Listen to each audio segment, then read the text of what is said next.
बिस्मिल्लाहिर्रहमानिर्रहीम अस्सलाम वालेकुम। Welcome to my YouTube channel. कैसे आप सब, मुझे उम्मीद है कि आप सब खैरियत से होंगे। वीडियो स्टार्ट करने से पहले जो स्टूडेंट मेरे चैनल पे नहीं, मेरे चैनल को सब्सक्राइब कर लें ताकि हर आने वाली वीडियो का नोटिफिकेशन आपको मिल सके। आज इंशाल्लाह हम चैप्टर 15 की एक्सरसाइज करेंगे 1 बाय 1। MCQs को भी देखेंगे, शॉर्ट क्वेश्चन को भी देखेंगे, एक्सरसाइज कंप्लीट करने की कोशिश करेंगे। इससे पहले मैं चैप्टर 15 के कंप्लीट लेक्चर अपलोड कर चुकी हूँ और चैप्टर 14 भी कंप्लीट अपलोड कर चुकी हूँ। उसका लिंक आपको इस वीडियो की डिस्क्रिप्शन में मिल जाएगा या एंड स्क्रीन पे आपको शो हो जाएगा। सो आप वहाँ जाके किसी भी वीडियो को आसानी से देख सकते हैं। हर चीज़ को इजीली एक्सप्लेन किया गया, आसान तरीके से आपको हर चीज़ समझाने की कोशिश की गई है। So let's start our video. पहले हम मल्टीपल चॉइस क्वेश्चन करेंगे। पहला है volume occupy by 50 moles of ammonia gas at room temperature pressure. अब यहाँ हमने फाइंड आउट क्या करना है, वॉल्यूम फाइंड आउट करना है और हमें नंबर ऑफ मोल्स दिए गए। सबसे पहले एमसीक्यूज में हमने वॉल्यूम कैलकुलेट करना है। मोल्स हमें दिए गए 15, तो हमने फॉर्मूला पढ़ा है मोल्स वॉल्यूम कैलकुलेट करने का। मोल्स को मल्टीप्लाई करें मोलर वॉल्यूम से तो हमारे पास वॉल्यूम आ जाता है। मोल्स हमें दिए गए 15 और मोलर वॉल्यूम की हमें वैल्यू पता होता है 24 DM³ ये एग्जैक्ट वैल्यू है, फिक्स वैल्यू है मोलर वॉल्यूम की। इसको आपने अच्छे से याद कर लेना। तो मोल्स हमारे पास 15 है, मोलर वॉल्यूम की वैल्यू है 24 DM³। 15 को 24 से मल्टीप्लाई करेंगे तो 360 DM³ हमारा आंसर आ जाएगा। So correct answer is option C 360 DM³। Then है second MCQs, how many moles. Moles calculate करने हैं of natural gas methane will be present in a cylinder if it's volume हमें दिया गया है, मोल्स हमने फाइंड आउट करने हैं। सेकंड MCQs में हमें मोल्स कैलकुलेट करने के लिए कहा गया है, वॉल्यूम हमें दिया गया 18 DM³। अब ऊपर वाला फॉर्मूला ही जिसमें हमें पहले हमने वॉल्यूम कैलकुलेट करना था, नंबर ऑफ मोल्स हमें दिए गए थे। अब हमें वॉल्यूम दिया गया और हम नंबर ऑफ मोल्स हमने कैलकुलेट करने, तो इसी फॉर्मूला को यूज करेंगे। सेकंड में हमने वो मोल कैलकुलेट करने, तो मोल इधर ही रहने दिया। अब ये मोलर वॉल्यूम इधर मल्टीप्लाई हो रहा है, इस साइड पे आके डिवाइड हो जाएगा, तो वॉल्यूम से मोलर वॉल्यूम डिवाइड हो जाएगा। तो वॉल्यूम हमारे पास है 18 DM³, मोलर वॉल्यूम हमें पता है 24 DM³। 18 को 24 से डिवाइड किया तो नंबर ऑफ मोल्स हमारे पास 0.75 मोल आ गए। So correct answer is 0.75 mole.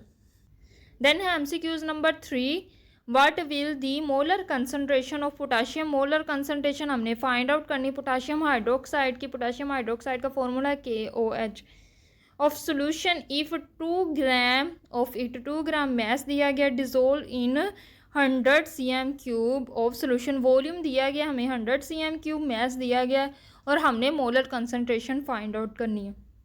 MCQs number 3 में molar concentration of potassium hydroxide हमने फाइंड आउट करना। मैस हमें दिया गया है 2 ग्राम, वॉल्यूम हमें दिया गया है 100 cm³। अब जो हमारे पास हमने मोलर कंसंट्रेशन फाइंड आउट करनी, तो मोलर कंसंट्रेशन जो हमें ऑप्शन में आंसर दिया गया उनका यूनिट है मोल पर DM³। अब वॉल्यूम यहाँ से हमें क्या पता चल रहा है, DM³ में होना चाहिए। सो वॉल्यूम पहले cm³ में, इसको हम DM³ में कन्वर्ट करेंगे। cm³ को DM³ में कैसे कन्वर्ट करते हैं, 1000 से डिवाइड करेंगे। 100 को 1000 से डिवाइड किया, 100 को 1000 से डिवाइड किया, 0.1 आया। सो हमारा यूनिट cm³ से कन्वर्ट हो चुका है DM³ में। वॉल्यूम हमारे पास आया 0.1 DM³। Molar concentration find out करनी है, मैस हमारे पास है 2 ग्राम। अब मोलर कंसंट्रेशन फाइंड आउट करने का फॉर्मूला है मोल्स बाय वॉल्यूम। अब मोल्स हमें नहीं पता, वॉल्यूम हमें पता है 0.1 DM³। पहले मोल्स कैलकुलेट करेंगे। मोल्स कैलकुलेट करने का क्या फॉर्मूला, मैस को डिवाइड करते हैं मोलर मैस। अब हमें मैस दिया गया है 2 ग्राम, 2 ग्राम पुट किया, मोलर मैस हमें नहीं पता, तो पोटाशियम हाइड्रोक्साइड का मोलर मैस कैलकुलेट करेंगे। किस तरह, 3 एलिमेंट है, पोटाशियम, ऑक्सीजन और हाइड्रोजन। इसका है 39 पोटाशियम का, ऑक्सीजन का है 16 प्लस हाइड्रोजन का है 1। इन सबको ऐड करेंगे तो हमारे पास आएगा 56 molar mass of potassium hydroxide. So molar mass आया 56। 22 को 56 से डिवाइड करेंगे तो 0.035 हमारे पास 0.0357 हमारे पास आएंगे मोल्स। नंबर ऑफ मोल्स हमने कैलकुलेट कर लिया। अब इसको राउंड ऑफ करेंगे तो ये 0.036 के बराबर होगा। ठीक है, राउंड ऑफ करके हमारे पास इसी आंसर को हमने राउंड ऑफ किया तो 0.036 आ जाएगा।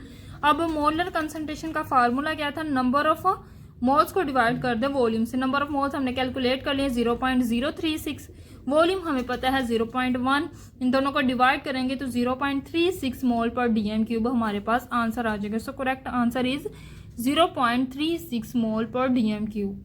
So correct answer is 0.36 mole per DM cube. Then है MCQs number 4, what will the mass of sodium chloride NaCl का हमने मास फाइंड आउट करना है। वॉल्यूम हमें दिया गया 15 DM cube of its solution with the concentration, और concentration भी हमें दी गई है 0.7 ग्राम पर डीएम क्यूब।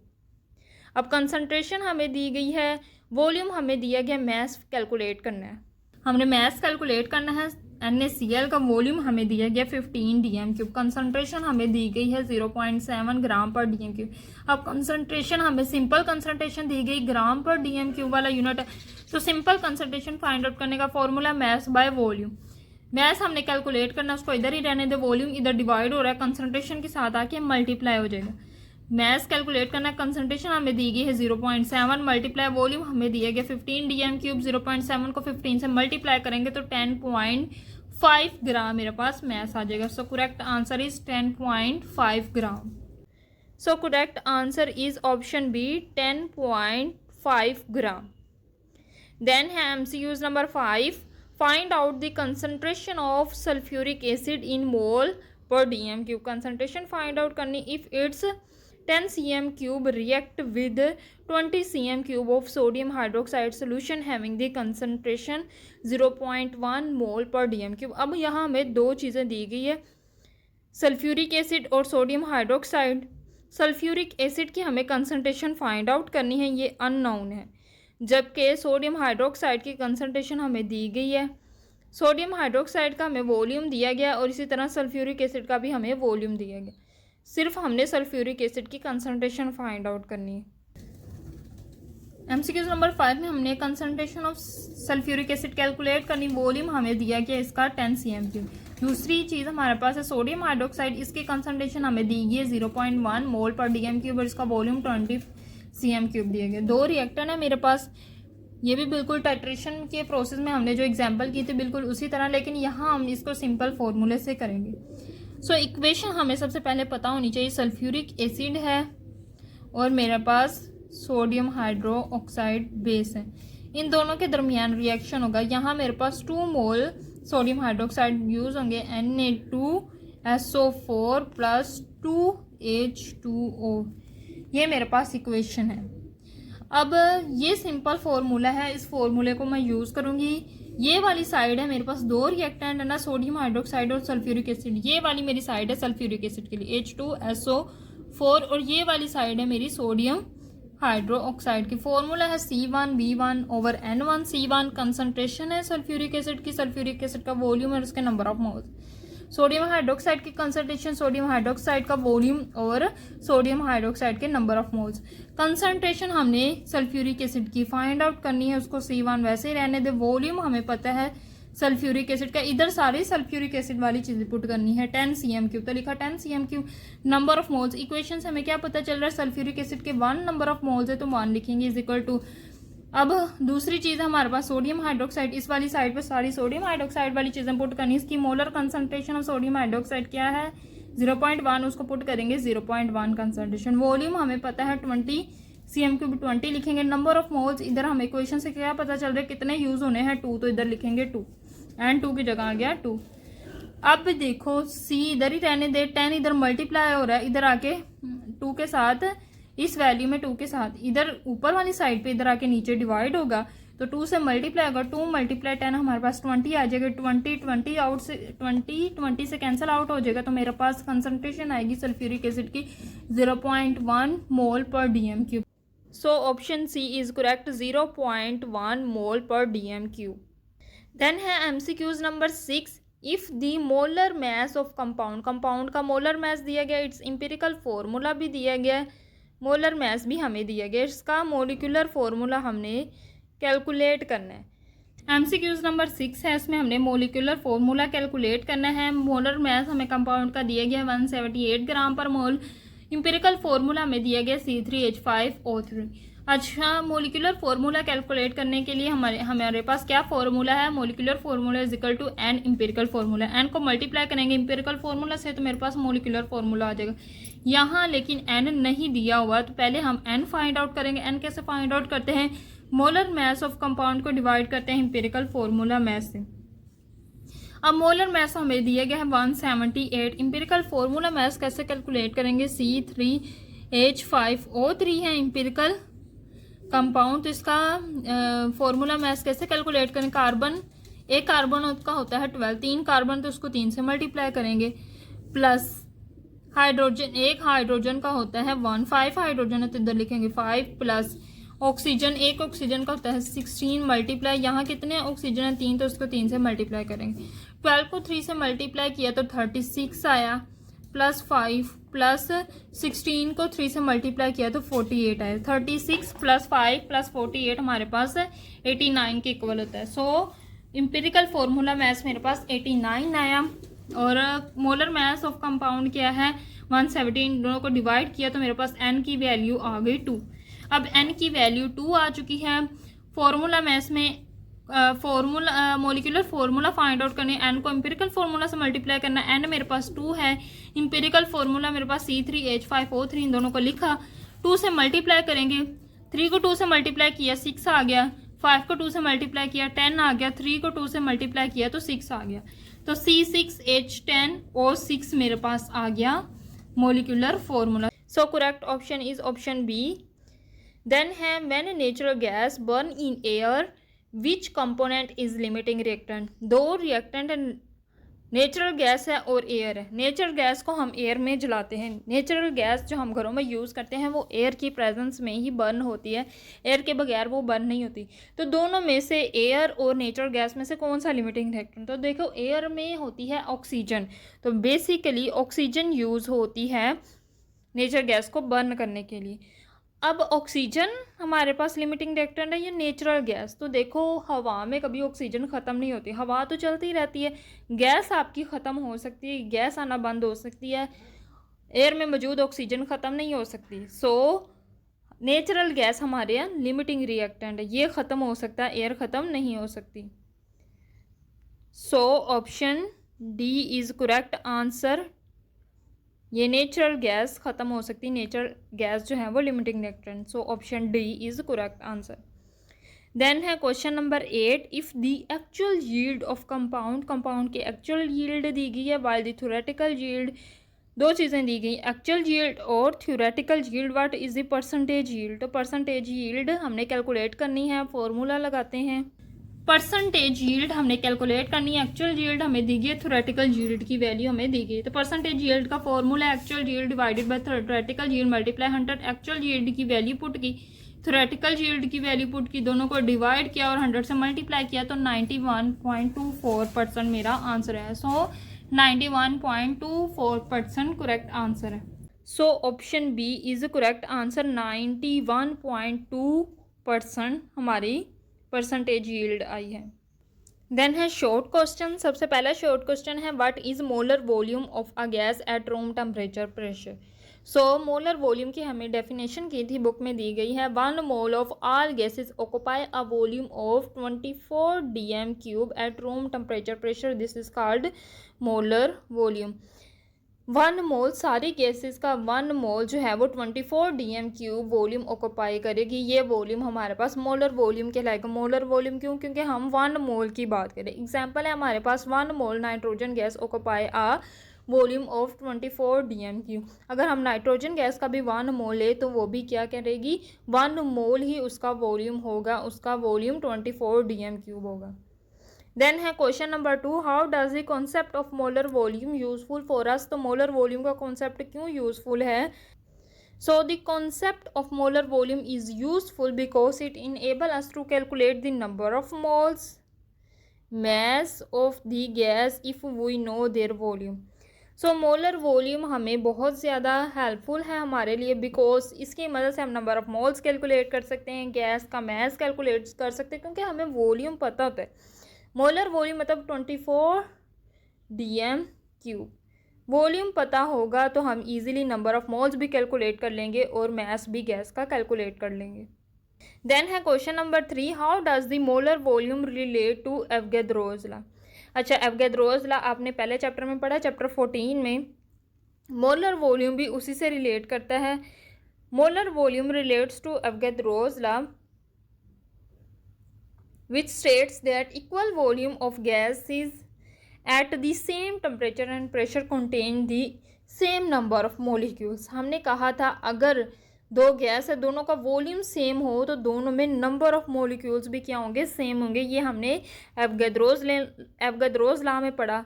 तो एग्जाम्पल है हमारे पास, because 1 mole of any gas, हर गैस, कोई भी 1 मोल गैस हो, ऑक्यूपाई द सेम वॉल्यूम, वो क्या करेगी, सेम वॉल्यूम ऑक्यूपाई करेगी, which is 24 dm³ at room temperature. It confirms that the gas volume is proportional to the number of molecules. Number of moles भी कह सकते हैं। तो जो वॉल्यूम है वो प्रोपोर्शनल है नंबर ऑफ मोल्स के, क्योंकि एक मोल 24 dm³, जितने मोल्स होते जाएंगे उसको 24 dm³ से मल्टीप्लाई करते जाएंगे। देन है question number 4, why two different compounds में show the same empirical formula. दो अलग अलग कंपाउंड है, दोनों का सेम एम्पिरिकल फार्मूला कैसे हो सकता है। So an empirical formula represent the simplest whole number ratio of the elements in a compound. Empirical formula हमें सिंपलेस्ट रेशियो बताता है। एलिमेंट जैसे कोई भी कंपाउंड है, जैसे H2O है, इसमें कंपाउंड की सिंपलेस्ट रेशियो क्या है, कम से कम कितने नंबर ऑफ एटम्स चाहिए। डिफरेंट कंपाउंड में have the same empirical formula. दो अलग अलग कंपाउंड का एम्पिरिकल फार्मूला सेम हो सकता है, क्योंकि if they have the same ratio of elements, अगर दोनों में जो रेशियो है वो सेम है तो दोनों का एम्पिरिकल फार्मूला भी क्या हो सकता है, same. Even if their actual molecular structure and weight different, चाहे उनका actual molecular formula, actual molecular structure और वेट डिफरेंट हो। एग्जाम्पल है हमारे पास आपकी बुक में दी गई है एसिटाइलिन और बेंजीन। अब देखो एसिटाइलिन में C2H2, अब देखो 2 है तो 2 को मैं 2 से डिवाइड करूँ तो 2 से कैंसिल हो जाएगा, कार्बन भी एक आ जाएगा और हाइड्रोजन भी एक आ जाएगा, तो इसकी सिंपलेस्ट रेशियो CH आएगी। तो ये इसका एम्पिरिकल फार्मूला होगा। अब मैं बेंजीन की बात करूँ तो बेंजीन का C6H6 है, दोनों ही 6 है, उसको भी मैं अगर मैं 6 से डिवाइड करूँ तो कार्बन का भी 6 से डिवाइड होके अकेला कार्बन रह जाएगा, हाइड्रोजन का 6 भी 6 से डिवाइड होके अकेला हाइड्रोजन रह जाएगा। तो एसिटाइलिन और बेंजीन दोनों का एम्पिरिकल फार्मूला तो सेम आया, क्योंकि एम्पिरिकल फार्मूला सिर्फ सिंपलेस्ट होल नंबर रेशियो देता है, ये एक्चुअल मोलिकुलर फार्मूला नहीं बताता। सो 2 से ज़्यादा कंपाउंड का, डिफरेंट कंपाउंड का सेम एम्पिरिकल भी फार्मूला हो सकता है। Why is percentage yield important. Percentage yield क्यों इंपॉर्टेंट होती है, तो परसेंटेज यील्ड बहुत ज़्यादा इंपॉर्टेंट हो, क्योंकि हमें ये रिएक्शन की परसेंटेज बताती है, एफिशिएंसी बताती है केमिकल रिएक्शन की, कि कितना % रिएक्टेंट प्रोडक्ट में कंप्लीट हो चुके, 50%, 70%, 80%, 90%। तो percentage yield show the efficiency of a chemical reaction by comparing actual yield to the theoretical yield. Actual yield को डिवाइड करते हैं थ्योरेटिकल यील्ड से, तो हमारे पास परसेंटेज यील्ड आती है, उसको मल्टीप्लाई कर देते हैं 100 से। It helps chemist evaluate how much product was obtain. ये केमिस्ट को हेल्प करती है कि वो निकाल सके कितना प्रोडक्ट बना है। How effectively reactants are use, और किस तरह अच्छे से जो रिएक्टेंट है वो यूज़ हुए। परसेंटेज यील्ड हमें ये बताती है कितना %, 50%, 60%, कितना % हमारा प्रोडक्ट बना है, तो कितना प्रोडक्ट हमारे पास ऑब्टेन हुआ है, कितने % हमारे पास रिएक्टेंट जो है वो अच्छे से यूज़ हुए हैं। देन है 6, what is concentration of solution. Solution की कंसंट्रेशन हमने फाइंड आउट करनी इन मोल पर dm³। मोल पर dm³ में कैलकुलेट करनी है, यानी मोल को डिवाइड करना है वॉल्यूम से, तो मोल पर dm³ वाली कंसंट्रेशन आ जाएगी। इट कंटेन 49 ग्राम एस दिया गया है ऑफ सल्फ्यूरिक एसिड एंड हमें वॉल्यूम दिया गया है 1 dm³। सो कंसंट्रेशन फाइंड आउट करने का फॉर्मूला है मोल्स बाय वॉल्यूम। अब हमें वॉल्यूम तो दिया गया 1 dm³, मोल्स नहीं दिए गए, तो पहले हम मोल्स कैलकुलेट करेंगे। मोल्स कैलकुलेट करने का क्या फार्मूला होता है, मैस को डिवाइड कर दे मोलर मैस से, तो हमारे पास नंबर ऑफ मोल्स आ जाएंगे। तो हमने यहाँ फॉर्मूला लगाएंगे mass by molar mass. Mass हमें पता है 49 ग्राम, वो ऊपर लिख दिया, तो मोलर मैस हमें नहीं पता सल्फ्यूरिक एसिड का H2SO4 का, तो पहले उसका मोलर मास कैलकुलेट करेंगे। हाइड्रोजन का होता है 3, हाइड्रोजन, सल्फर और ऑक्सीजन। हाइड्रोजन का 2 होता है, 2 लिखेंगे, प्लस सल्फर का 32 होता है, प्लस एक ऑक्सीजन का होता है 16। तो यहाँ हमारे पास है 4 ऑक्सीजन, तो 16 को 4 से मल्टीप्लाई करेंगे। 16 को 4 से मल्टीप्लाई करेंगे, जो नंबर आएगा उसको 32 में ऐड करेंगे, प्लस 2 करेंगे, तो हमारे पास 98 आएगा molar mass of sulphuric acid. So molar mass भी आ चुका है। मास हमारे पास 49 और मोलर मास हमारे पास है 98। इन दोनों को डिवाइड करेंगे तो हमारे पास 0.5 मोल आ जाएगा। तो मोल आ चुके हैं। अब वही फॉर्मूला लगाएंगे मोलर कंसंट्रेशन का, मोल डिवाइडेड बाय वॉल्यूम। मोल्स की जगह मोल्स लिखे 0.5। मोलर वॉल्यूम हमें दिया गया है 1 dm³, तो यहाँ लिखा 1 dm³। 0.5 को 1 से डिवाइड करेंगे तो 0.5 ही आएगा। सो मोलर कंसंट्रेशन हमारे पास क्या है, 0.5 मोल पर dm³। देन है कंस्ट्रक्टिव रिस्पॉन्स क्वेश्चंस। पहला है, how would you identify the limiting reactant in a chemical reaction. जैसे कोई भी रिएक्शन है, ए प्लस बी मिलके सी बना दें, ये कोई जनरल रिएक्शन है। अब इन दोनों में से कौन सा लिमिटिंग रिएक्टेंट है, ए लिमिटिंग रिएक्टेंट है या बी लिमिटिंग रिएक्टेंट है, हम कैसे आइडेंटिफाई करेंगे। So to identify limiting reactant, first calculate the moles of each reactant. Reaction में जितने भी रिएक्टेंट्स दिए होंगे उनका मोल कैलकुलेट करेंगे, फिर मोल से हम डिटरमाइन करेंगे amount of product each reactant can form. सबसे पहले आपने ये स्टेप किए थे लिमिटिंग रिएक्टेंट को फाइंड आउट करने के लिए। आपकी बुक में 3 स्टेप दिए कि आप वो भी लिख लें तो बहुत बेस्ट है, लेकिन ये थोड़ा सा शॉर्ट मैंने करके लिखा है, तो आप ये भी कर लें या वो कर ले ज़्यादा बेस्ट है।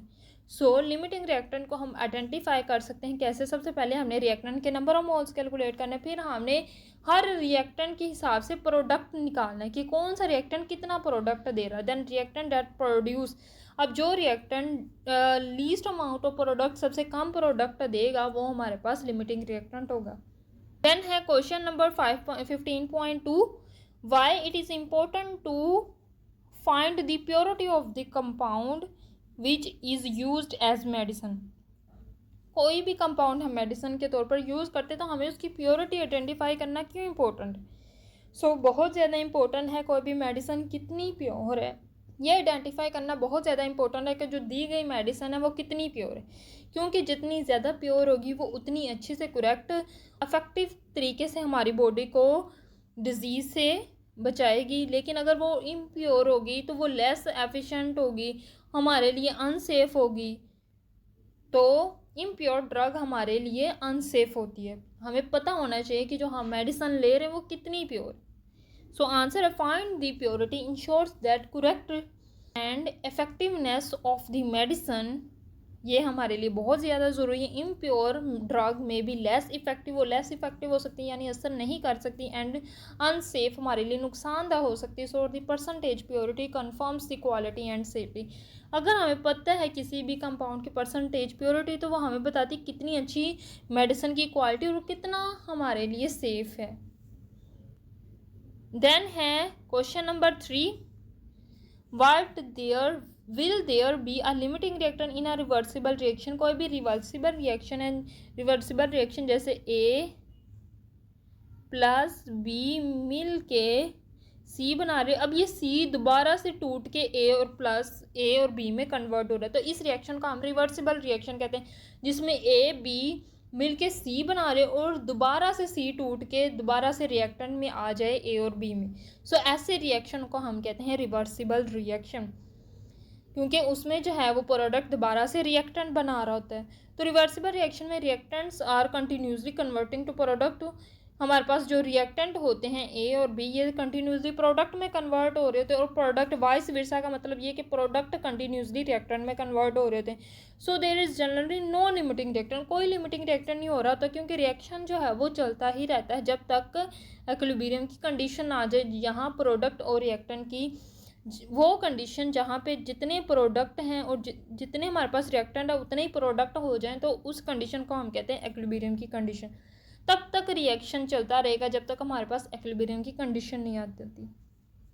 देन है question number 15.4, how do you know if a formula is empirical और नॉट। हमें कैसे पता चलेगा कोई भी दिया गया फार्मूला वो एम्पिरिकल फार्मूला है या नहीं? So empirical formula is show the simplest whole number ratio of the atoms if the numbers can be simplified further it is not an empirical formula।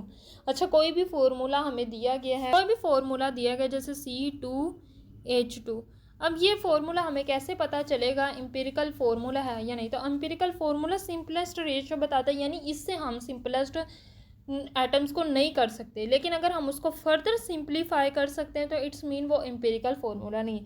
जैसे यहाँ देखो तो मैं इसको 2 से डिवाइड कर दूँ तो कैंसल आउट होके CH मेरे पास एम्पिरिकल फार्मूला फर्दर सिंप्लीफाई हुआ है। It's mean C2H2 empirical formula नहीं है। अगर हम किसी भी कंपाउंड को फर्दर सिंप्लीफाई कर सकें तो वो एम्पिरिकल फार्मूला नहीं होता। देन है question number 15.5, write down one method to find out the molecular mass of a compound without knowing its molecular formula. कोई भी कंपाउंड है उसका हमने मोलिकुलर मास कैलकुलेट करना, हमें उसका मोलिकुलर फार्मूला नहीं पता। जैसे हमारे पास H2O वाटर का मोलिकुलर फार्मूला पता है तो हम क्या करते हैं, इसका इजीली मोलर मास कैलकुलेट कर लेते हैं। मोलिकुलर मास जैसे हाइड्रोजन 2 है, एक हाइड्रोजन का होता है 1, 2 हाइड्रोजन है 2 प्लस ऑक्सीजन का होता है 16, दोनों को ऐड किया तो हमारे पास आ गया 18। अब ये 18 आया है इसके मोलिकुलर फार्मूला से, लेकिन अगर हमें मोलिकुलर फार्मूला ही ना दिया गया तो हम कैसे कैलकुलेट करेंगे? तो इसके लिए मेथड है mass spectroscopy which ensure the mass to charge ratio. ये देखता है कितना मास है और उसको चार्ज रेशियो उसको डिवाइड करता है मास को चार्ज से of ions to find out the exact molecular mass without needing the molecular formula first. ऐसा कंपाउंड जिसका हमें मोलिकुलर फार्मूला नहीं पता तो मास स्पेक्ट्रोस्कोपी को यूज़ करेंगे। मास स्पेक्ट्रोस्कोपी एक टेक्निक है, इसमें एक मशीन होती है, उसको यूज़ करते हैं, किसी भी अननोन कंपाउंड का एग्जैक्ट मोलिकुलर मास कैलकुलेट करते हैं। सो ये थी आज की वीडियो। मुझे उम्मीद है कि आपको वीडियो पसंद आई होगी। वीडियो पसंद आई तो आपने वीडियो को लाइक करना है और इसी तरह की वीडियोस के लिए मेरे चैनल को सब्सक्राइब करना है। इंशाल्लाह मैं नेक्स्ट अगले चैप्टर पे लेक्चर्स अपलोड करने की कोशिश करूँगी। इससे पहले मैं चैप्टर 14 और चैप्टर 15 के लेक्चर्स अपलोड कर चुकी हूँ। अगर आपको मेरा चैनल पसंद आ रहा है तो आपने मेरे चैनल को ज़रूर सब्सक्राइब करना है ताकि हर आने वाली वीडियो का नोटिफिकेशन आपको मिल सके। दुआ में ज़रूर याद रखना है। अल्लाह हाफिज़।